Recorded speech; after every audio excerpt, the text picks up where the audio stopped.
Hello, my name is Hamid Khan, and I am a Soros Justice Fellow housed out of Los Angeles Community Action Network, which is based in the Skid Row area of downtown Los Angeles at 530 South Main, Los Angeles, California.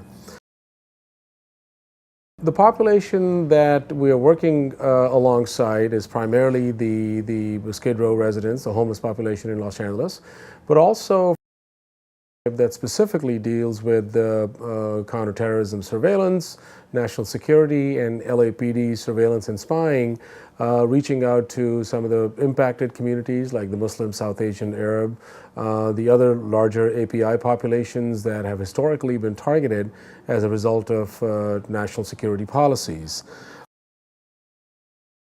The challenges that we face specifically in these targeted communities are, amongst one of them, leading challenges that how do you start a conversation? How do you start a conversation about national security? How do you start a conversation around state repression? How do you engage people in a conversation that generally, creates a lot of paranoia, creates fear in the community as well? So one major challenge being apprehension in the community to have this conversation, which then leads to other challenges that how do you organize, how do you get people to speak out and feel empowered that they can speak out. But the opportunities at the same time that, because when you bring back the history of state repression on this community around the Chinese Exclusion Act, the Japanese American internment, and various other policies that have impacted South Asian communities, especially post 9/11, then at least it opens up the doors to have these conversations in real terms. But the other opportunity, just working out of and bringing this fellowship work to other communities as well, that how do we help draw parallels with the experiences of resistance and the history of resistance that other communities have put up against state repression, particularly the African American community, the Native American community, the Latino community. So these are some of the challenges and opportunities that we see in doing this work.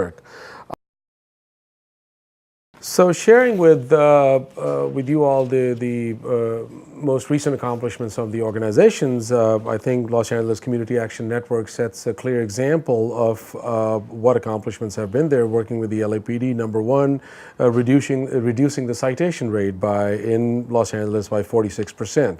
Number two, sustaining a community police oversight committee, which is long overdue. Number three, expanding access to the misconduct process, which is really citywide as well, and it's being done in such a way that it doesn't get lost somewhere in the reporting mechanism, but there's a complete, actual teeth to it. So building upon the successes of LA CAN, the campaign to rescind Special Order 11 that specifically exposes and targets LAPD, it really gives us tremendous amount of opportunity to organize and to build a campaign where we can hold LAPD accountable. There are numerous ways to measure impact. Obviously, it's always that how one of the impacts being that as a follow-up, is the community having this conversation? Do people feel informed enough, hence empowered to talk about this and take action? The other way to measure impact is that outside of ourselves as organizers, is the impacted community, with the result of these conversations and awareness raising, taking this message out to other communities as well and to their own communities too, which then helps with this multiplier effect, which is now then getting us to a point that the campaign has scheduled its first major town hall, community town hall, which is scheduled for Saturday, March 3rd, where we're expecting a large turnout of the community, which is probably going to be live telecast by KPFK as well, and through these conversations to develop strategies and develop collective action and next steps. Obviously, LA CAN is always looking to enhance its unrestricted capacity.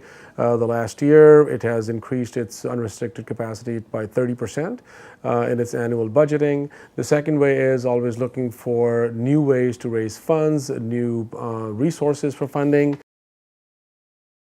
One of the key elements in this campaign is communication. So we will be spending this money, $5,000, in enhancing our communication capacity, in developing popular education material. There's work underway to develop, and especially reaching out to young people, especially reaching out to youth in the form of comic books.